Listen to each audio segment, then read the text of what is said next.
Hey YouTube, this is Ian. I just did the unboxing of the iPhone 4 yesterday, and I just wanted to come back and give you some impressions of what I thought of it. Um, I did go ahead and get a case. I got a case for it, and also there's an anti-glare screen protector on there, thanks to a friend. Um, and I would have to say that my first impressions are that obviously it's gorgeous. Um, the screen is going to be one of the biggest things that you'll notice as a difference.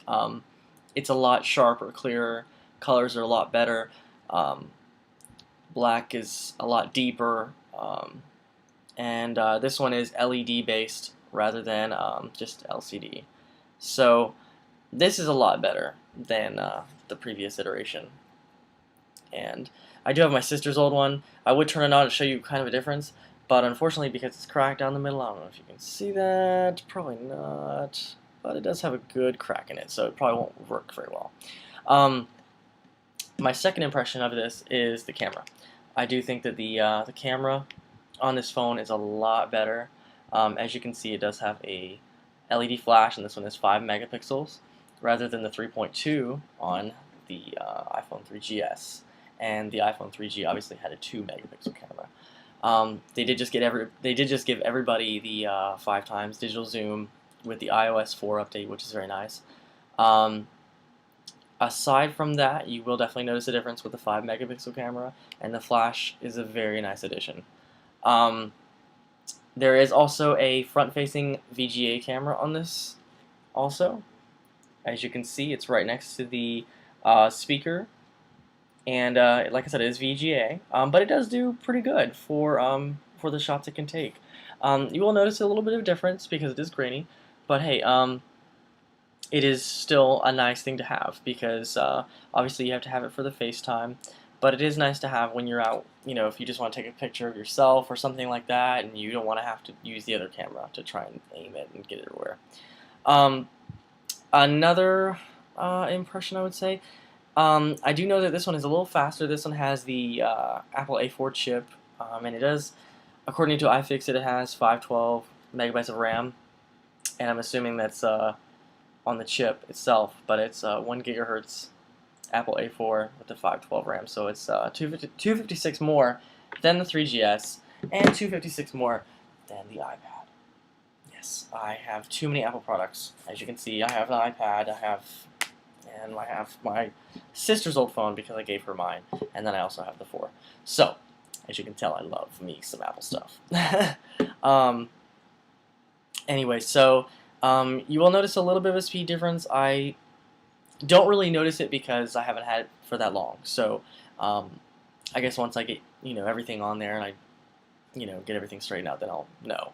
I did go ahead and put everything the way I had it on there. Obviously, I had just 3 screens since I got an iOS 4, and I love the folders, and I'm sure everybody else loves folders. And the iBooks is very nice. And I've yet to try the iMovie app, which just came out today, but I haven't tried iMovie on my Mac either. So I kind of need some learning. Anybody want to give me some tips? That'd be fantastic. Aside from that, I would say that the other thing you're going to notice, obviously, when you get it is how much thinner it is than the 3GS. It is square. This is not tapered off like the other. So you can see the difference here. And then you'll notice that the on the volume rocker is now separate rather than together. And obviously it's a different material on the 4. Can't really see with my case over it, but it feels a lot sturdier because of the material they used, and it's gorgeous. And as I showed you yesterday, it's absolutely a gorgeous phone. Glass on front, glass on back, and apparently it's made of the same scratch-resistant material that they had on this, which is usually why I don't use a screen protector. But hey, well, what the hell? I'll get one. I will miss this design because this is an iconic design. I'm pretty sure everybody can agree.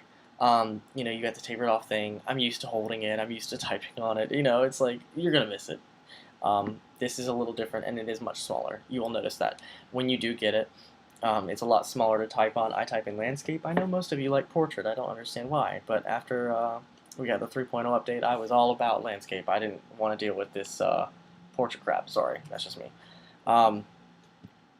Anyway, so that is another, thing that you will notice is the thinness of it, and also, the comparison, like you can tell. Because of those tapered edges on the older iPhones, it bulged out on the sides here. So when they take that bulge out, and thank God they're rid of this. I hated the bezel. I hated it. I think that was just, I mean, yeah, it added some class and everything, but it's easily scratched. It was just crap. Junk. And I would say, like, I liked the way the first iPhone was because it used the, aluminum casing, and obviously that was bad for the GSM signal to go through, and obviously bad for all the other stuff. And so they used plastic. And I mean, I can understand that, but it really deviated from the design of other products. So, this will be missed. I will like this. I will miss this, but definitely, this is gorgeous. Can't wait till they come out with the white one of this. I would like to see one up close and personal.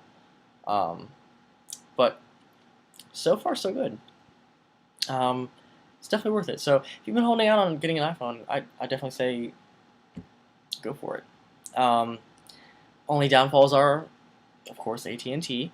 I've had AT&T for years, so I mean I'm kind of used to it, and it has gotten a little better, I'd say, over the past couple months or so. It's gotten better. They're trying to get it better.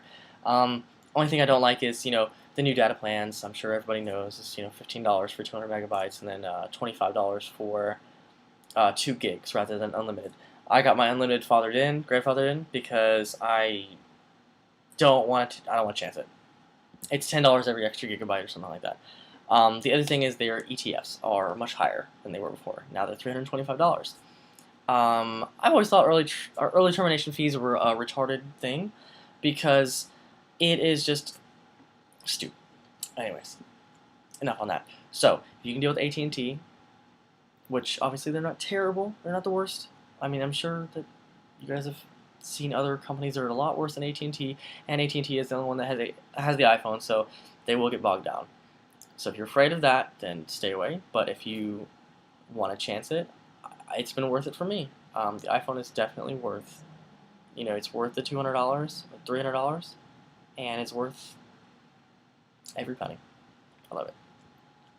The other thing I haven't noticed yet is battery life, so I'll get back to you on that. Apparently it's a bigger battery. So far it's lasted all day. I'm at 35%, and I've had it on since 7 o'clock this morning, and it's now 6:30. So that's actually pretty good. That's actually pretty good so far. Anyway, so I'm going to cut this short because the last video I did was over 10 minutes, and YouTube didn't like that. So that is that. Anyways, if you want to comment or rate or whatever, go right ahead. This is my second iPhone YouTube video, and I hope I'm doing okay with this.